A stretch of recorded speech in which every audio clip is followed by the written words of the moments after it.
পরিস্থিতিতে মানুষ তো কাঁচা ধানই কাটতেছে, তার মধ্যে জমিতে পানি হওয়ার কারণে আর কি দেখা যাচ্ছে বিঘা 10,000 টাকা।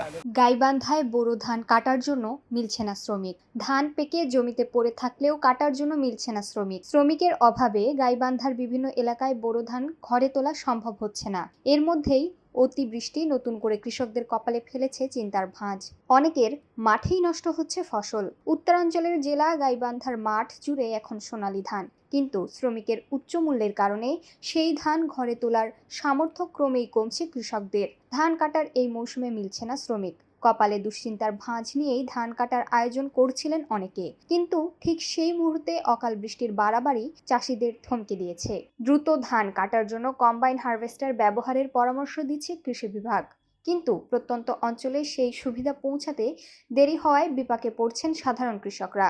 এদিকে শ্রমিক সংকটের কথা মাথায় রেখে কৃষকদের যান্ত্রিক সুবিধা ব্যবহার নিশ্চিতে কাজ করে যাচ্ছে কৃষি বিভাগ বলে জানায় এই কর্মকর্তা। আমাদের আবাদি এরিয়ার পরিমাণ বেশি এবং কৃষকের কিছুটা স্বল্পতা আছে যদিও, তো সেই ক্ষেত্রে আমরা যে সমস্ত কম্বাইন্ড হারভেস্টার আছে, কৃষি যন্ত্রপাতি যেগুলো আছে, রিপার মেশিন আছে যেগুলো, সেগুলোকে কৃষকদেরকে ব্যবহার করার জন্য পরামর্শ দেওয়া হচ্ছে।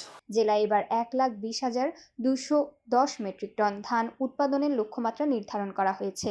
তবে শ্রমিক সংকট ও বৈরী আবহাওয়ার কারণে লক্ষ্যমাত্রা অর্জন কতটা সম্ভব হবে তা নিয়ে দুশ্চিন্তায় কৃষকরা।